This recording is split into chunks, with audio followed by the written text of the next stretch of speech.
Good morning, everyone. Welcome to Texas City Tells, the podcast. My name is Ramari. I'm Jennifer. And today we have Sam with the Lone Star Deluxe car show. Yep.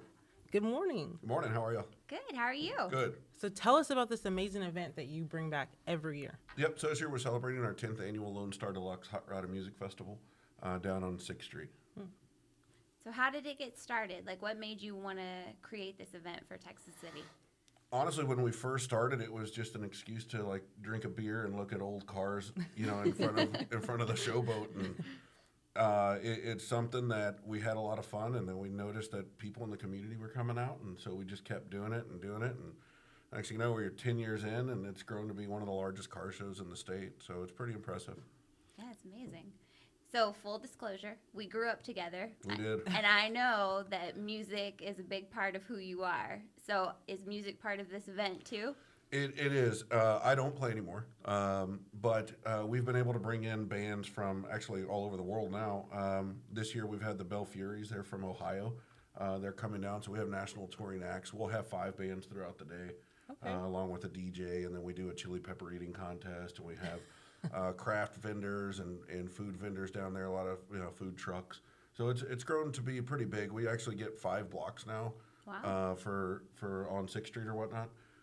And the city's been a huge supporter of the event, and I can't thank the city enough. I mean, it started with Matt Doyle, and it never ended, and it's carried on.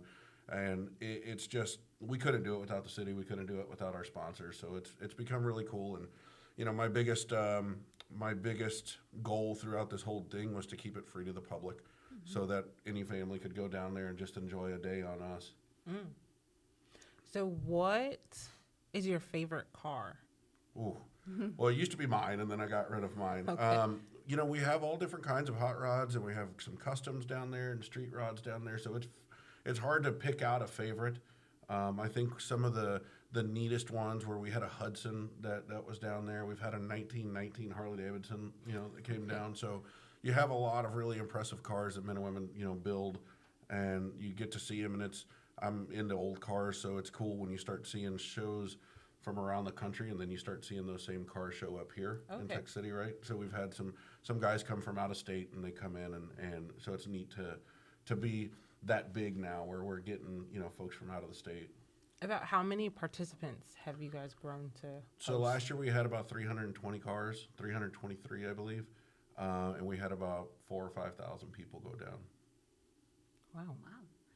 So, do you see the same people coming back year after year? We do. We have some folks that put it on their calendar, and like I said, we start promoting pretty much the week after the car show. So it's about a year's worth of promoting to get it out, and we do a lot of pounding the pavement, printing old handbills and going to car shows around and passing flyers out, and a ton of social media marketing. And I mean, it's a lot of work for one day, and it's 9 a.m. to 6 p.m. and then we're done. And so it's a heck of a lot of work, but it's worth it at the end of the day.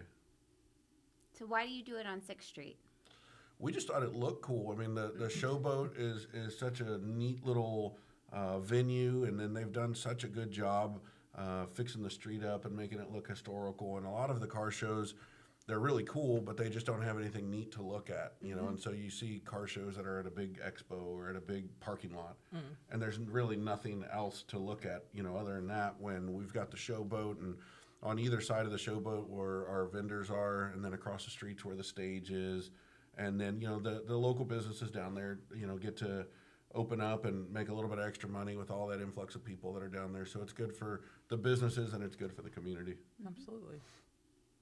So for those that don't know, what date is the It's May workshop? 6th of this year. It starts at 9 a.m. and it ends at 6 o'clock. So tell me more about the pepper eating contest, because that sounds absolutely horrifying to me. I would be in tears. Has anybody cried? These are the craziest people on earth. You gotta be. You gotta be. We did it last year for the first time. We had 10 participants, and then I scaled the chili peppers, so it started with a jalapeno and just got hotter and hotter and hotter. And I mean, you could see these people in agony, right? And, Yes. The prize was $500, so it's quite a prize. Yeah, it would have to be for the medical bills. I'm not crazy enough to do that myself, but we had some people cry. Yeah, We those had are my some people people. top out really, really fast. But I think this year, instead of doing the progression. I think this year we're just going to do Go with like the who can eat the most jalapenos like in a minute, and try to get it over with. We had one guy last year. He's insane. He just looked at me. He goes, "I can do this all day long." I was like, "Oh, no." He has a stomach made of steel. But why? Yeah, I have no idea. No, but it's cool. I mean, we just do little things to put some entertainment out there. We've had a pin-up contest where young ladies dress up, like in 50s kind of style. The bands are really cool. Last year, Texas City Mariachi Band went out there and they, opened it up for us. So it's really just been about promoting local businesses and local craft vendors, local street food trucks, and just really making it focus on just a good community event. Knock on wood, we haven't had any issues. People are real respectful of the cars and of the owners and of the street. We don't trash it. We leave it as we found it, and so it's become a cool event. I think that's why the city's always supported it. So I know some of the food trucks have a following too. Do you know which food trucks are coming out this year? We do. I don't have a list of them as of yet because we're still signing some people up. But we've had some repeat guys that have been there, with us since the very beginning. Last year we had a food truck from San Antonio come down. So we've been making some progress, but we try to just stay more local. And we've always made it a point that if you are one of our vendors and you sell tacos, we don't want to get 10 other taco guys. We want a variety, but we also want everyone to make their own money. Yeah, absolutely. Makes sense.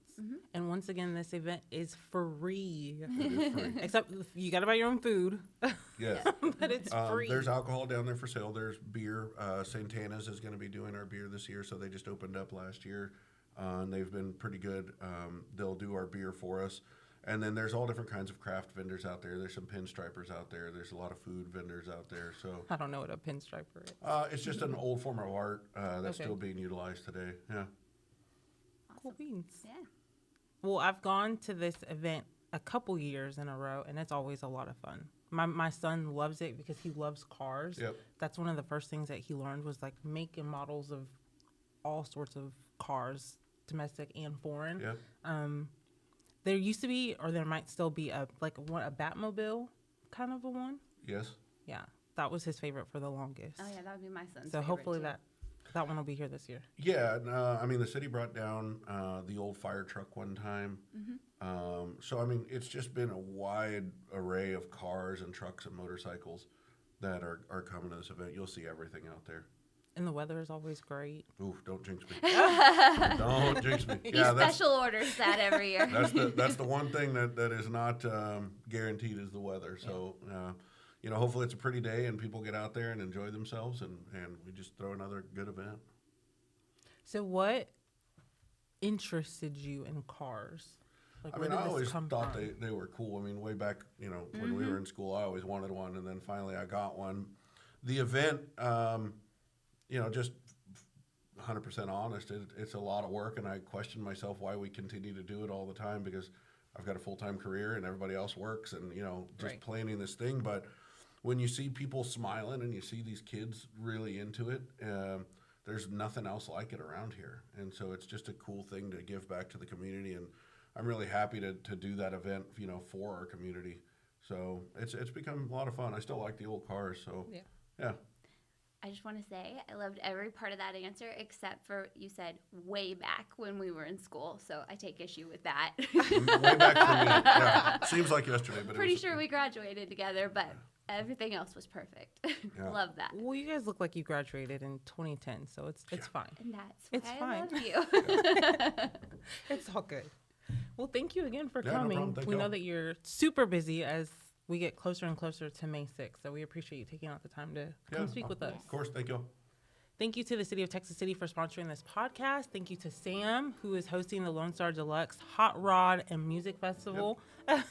If you know someone that's doing amazing work in Texas City that you would love for us to speak to on the podcast, please recommend them in the comments below. You can catch new episodes every Wednesday on the city's Facebook page, YouTube, or wherever podcasts are streamed. Till next time. Bye.